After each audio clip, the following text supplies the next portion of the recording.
Hi, I'm Dave Rogers, and this is my story. I grew up in Iowa, small town, northeast Iowa. Graduated from high school with the ambition to go in the military to be a Navy SEAL. The men in my family, most men in my family were in the military, and we had combat veterans from World War II that I know of. My grandpa was in World War II, my uncles in Korea and cousins in Vietnam. All my brothers were in the military, and two of us are combat veterans. From high school, I went into the Navy, and within a year of the time that I got into the Navy, I was graduating from SEAL training, BUDS Class 143. Okay, so I graduated in BUDS in 1987, and in 1990 I had an opportunity to screen, and I screened and actually got picked up to go to the Navy Special Warfare Development Group. So at a young age, 22 years old, I went there, and that's when I had my first experience with combat. I was deployed to Mogadishu in October of 1993. I didn't realize what was going on at the time, but after, it's been a long time, I realized that a lot of the problems I started having kind of stemmed from my time in Mogadishu.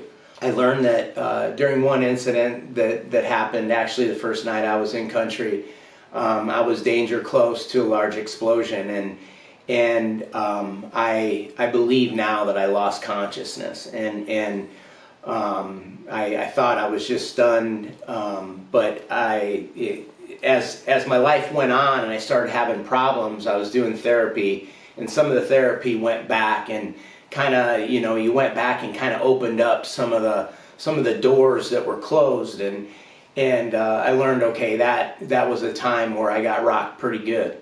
And I spent a good bit of time in country. I spent probably close to 6 years on the ground in some kind of deployment status, either active duty or as a private contractor.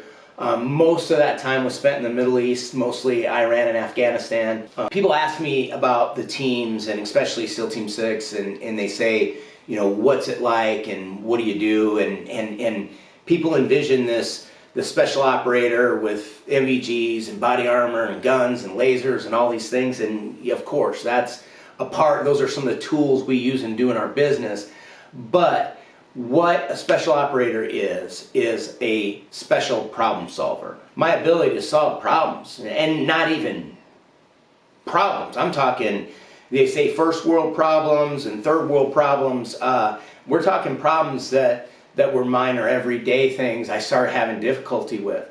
I feel like, I started to feel like I lost my ability to communicate with people. Married and divorced twice, lost everything. Made decisions over this period that lacked rationale. I was a project management professional. I managed a multi-billion-dollar contract. I at one point had 1,200 guys working for me in 9 different cities in Iraq with 50 helicopters and hundreds of armored vehicles. I was responsible for all of it. As a Navy SEAL, at a young age, I was operating in an environment that in my estimation, in my experience, was the most difficult environment that I've ever been in, just being a Navy SEAL day to day. I look back at that and I realized I couldn't function even anywhere near to that capacity. I started to believe that at one time I started to believe that I was somehow, somewhere along the line, I became a bad person. I couldn't feel emotion the way that I had in the past, or the way I thought emotion should be felt. When something was sad and you should have been upset by it, I wasn't affected at all. Like it was not anything, and other things that were minor affected me. I'd cry watching commercials and stupid stuff. Looking back, I was kind of spiraling so far out of control that on April 5th of 2017, I decided to take my life.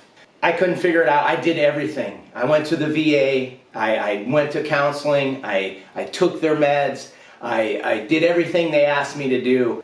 It was it was divine intervention. I didn't go through with it. I didn't actually do it. But the attitude that I had was, okay, I won't end my life, but I can't wait to die. That's the best way I could describe it. Because of my kids, I came to the clarity, and you know, after I almost committed suicide, I went and got some treatment. I was down in Tampa at the Ark, down at James Haley, and I met some people there that started talking to me and explained to me what was going on. So this was my first. So we're still in April of 2017. I finally got solid information, a proper diagnosis. In September 2018, I was introduced through a mutual friend to an individual who had brought a hyperbaric oxygen therapy clinic to the area that I lived in. I live in North Dakota. And through this friend, I was asked to come in and meet this individual and to meet the doctor that was running the clinic. And what they said was, we believe that hyperbaric oxygen therapy can help your situation. And again, at the time, taking like 5 different meds, high doses, and still not really functioning and not living a purpose-driven life. That's the biggest part of all of it. I could see clear after the first treatment. I came out and I was like, oh wow, I can see a little bit better. And I like I said, I had to pre-breathe before high jumps. You know, hey-hos in the military, and of course we breathed pure oxygen rigs underwater and stuff.